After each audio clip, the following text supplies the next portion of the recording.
Coucou ma cook team, comme promis, le Paris-Brest pas à pas en tuto. Alors, déjà je vais commencer ma pâte de praliné en portant à ébullition l'eau et le sucre jusqu'à 116 degrés. Ce qu'il faut savoir, c'est que la liste des ingrédients avec les quantités sont toujours dans la description sous la vidéo. Si vous avez des questions, n'hésitez pas à me les mettre en commentaire. Donc une fois que c'est arrivé à 116 degrés, je mets mes fruits secs, donc les noisettes et les amandes. Et là, en fait, mon sucre va cristalliser. Alors c'est tout à fait normal que ça cristallise, c'est l'effet qu'on recherche. Une fois que ça a cristallisé, il va falloir remuer de temps en temps pour que le sucre redevienne du caramel, d'accord? Alors personnellement, je torréfie pas ni mes amandes ni mes noisettes, parce que regardez, normalement vous pouvez le voir là à l'écran, c'est qu'en fait ça se torréfie tout seul quand on passe cette étape-là. Donc c'est pour ça que personnellement je le fais pas, mais vous pouvez le faire avant si vous voulez. Donc là, je vais remuer jusqu'à ce que ça redevienne du caramel, tout simplement. Donc ça a caramélisé, pardon.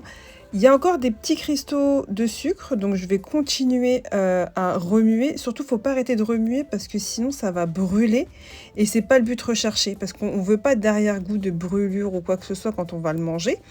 Donc on va continuer de remuer jusqu'à que les cristaux soient complètement dissous.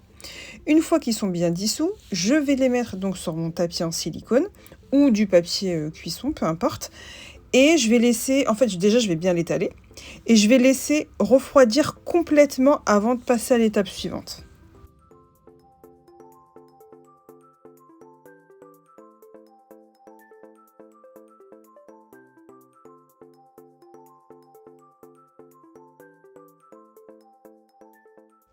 Maintenant que ça a bien refroidi, je vais mettre dans mon Thermomix, en fait je vais découper des morceaux et le mettre dans mon Thermomix.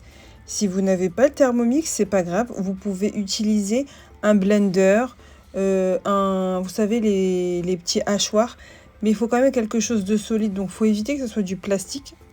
Personnellement, c'est ce que je conseille, mais après peut-être que ça fonctionne, hein. Mais voilà, je serais plus partie sur quelque chose de beaucoup plus solide, donc en verre ou en acier comme le Thermomix.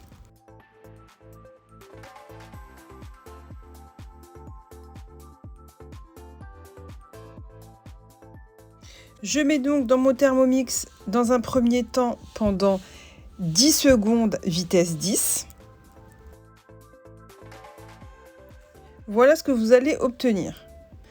Ensuite, je vais juste venir ramasser les bords pour que ça soit bien au milieu. Et maintenant, je vais mettre pendant 1 minute à vitesse 5. Voilà ce que vous allez obtenir au bout de la deuxième fois. Et là, votre pâte de praliné, elle est complètement parfaite. Donc, je vais l'utiliser et pour mettre dans ma crème pâtissière et pour mettre dans mon fourrage. Maintenant, on va passer à la crème pâtissière. Donc, je vais mettre le lait avec la moitié du sucre. Alors ça, je crois que je l'avais appris en cours. Et en fait, on met la moitié du sucre pour éviter que le lait, une fois qu'il a ébullition, il déborde. Ensuite, je vais prendre 2 jaunes d'œufs. Je vais mettre le restant de mon sucre et la maïzena. Et je vais bien remuer pour que ça soit homogène.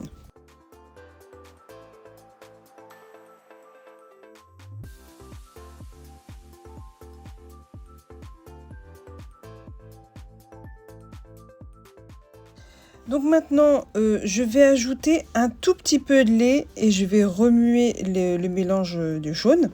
Alors ça, c'est pour éviter de faire cuire les jaunes d'œufs. Donc il faut le mettre à température avec un petit peu de lait. Et ensuite, je vais venir verser tout le lait directement. Je vais remuer pour que ça soit homogène. Et ce mélange-là, je vais le reverser dans ma casserole pour faire monter ma crème pâtissière. Donc là, j'ai mis ma crème sur le feu et je vais vraiment bien faire monter. Ce qu'il faut savoir, et ça je l'ai appris en cours également, c'est que votre crème pâtissière, une fois qu'elle a épaissi, il faut encore remuer pendant quelques minutes. Donc là, j'ai fini ma crème pâtissière. Je vais rajouter ma gélatine. Donc ça, c'est sur feu éteint. très important, une fois que vous avez fait monter votre crème pâtissière, vous éteignez le feu, vous rajoutez vos feuilles de gélatine que vous faites dissoudre complètement. Ensuite, je vais rajouter mon beurre. Une fois que je rajoute mon beurre, je vais mélanger jusqu'à ce que le beurre soit complètement dissous. Et une fois que mon beurre est complètement dissous, je vais rajouter ma quantité de pâte de praliné. Une fois que j'ai rajouté ma pâte de praliné, je vais remuer pour que ça soit bien homogène. Je vais verser dans un récipient que je vais filmer au contact, d'accord? Je vous conseille de faire la crème la veille. Si vous voulez la faire, par exemple pour l'après-midi, il faut vraiment tout préparer le matin, faire votre montage, par exemple vers 13h, si c'est pour 14h par exemple, mais il faut vraiment tout faire le matin. Il faut vraiment que la crème pâtissière soit bien refroidie.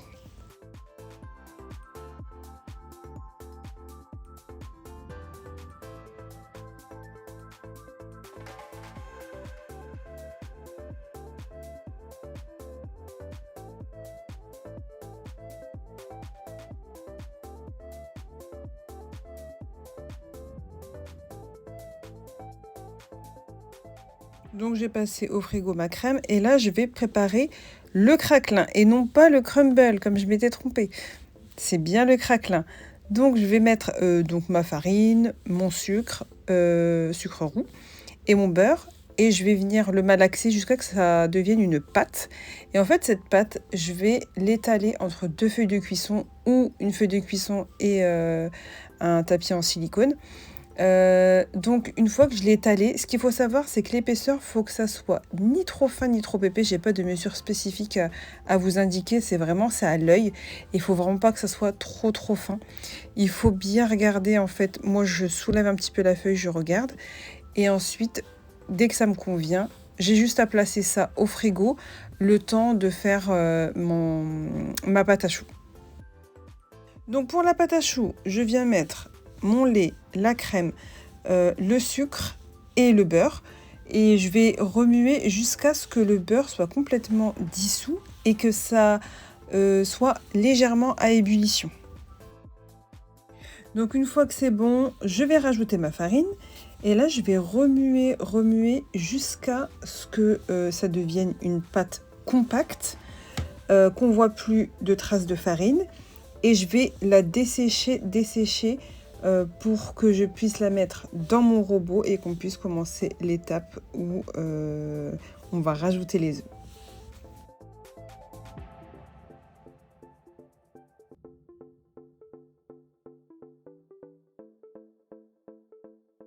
Donc une fois que j'ai bien desséché ma pâte, je vais la mettre dans mon robot avec la feuille. Et en fait, je vais la faire tourner comme ça à vide, c'est juste pour qu'elle revienne à température. Je vais rajouter mon œuf. Donc vous voyez, c'est revenu à température. Hein. Moi, je coupe la vidéo, qu'on soit bien d'accord. Donc c'est revenu à température. J'ai mis mon premier œuf.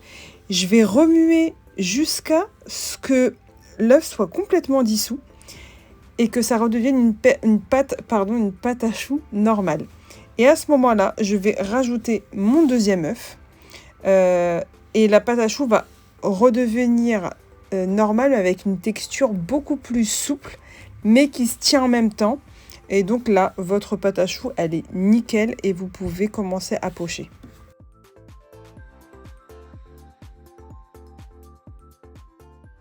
Alors surtout, faut pas hésiter de temps en temps à venir ramasser les bords pour que ça soit bien au milieu et surtout que ça soit bien homogène.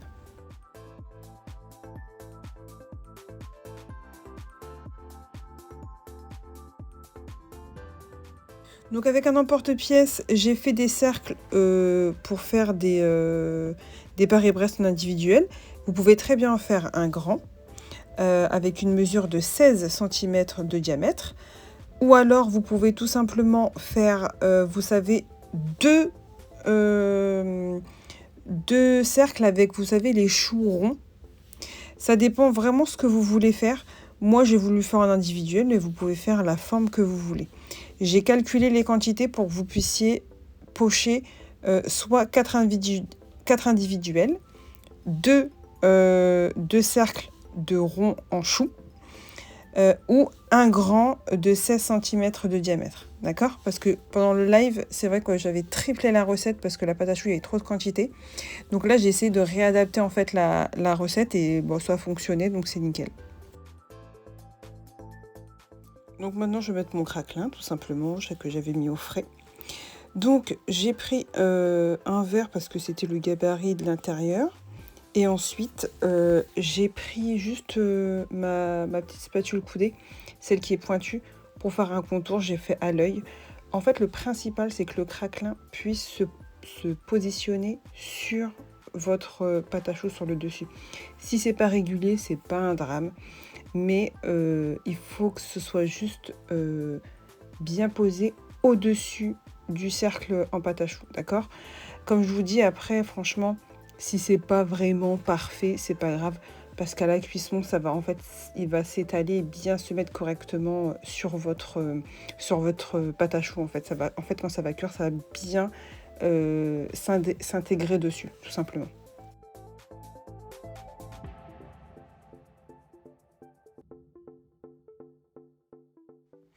Donc là, ce que j'ai fait, c'est que j'ai fait tous mes Paris-Brest. C'est pas parfait, mais comme je vous dis, c'est pas grave parce qu'à la cuisson, une fois que c'est cuit, ça se voit plus du tout. Donc je les ai enfournés pendant 55 minutes à 180 degrés. Donc comme vous voyez, ils sont très très bien cuits. Et ensuite, je vais juste les laisser refroidir avant de passer au montage. Maintenant, je vais mettre ma crème pâtissière dans un bol et je vais juste venir légèrement la détendre pour que ça soit beaucoup plus facile à pocher.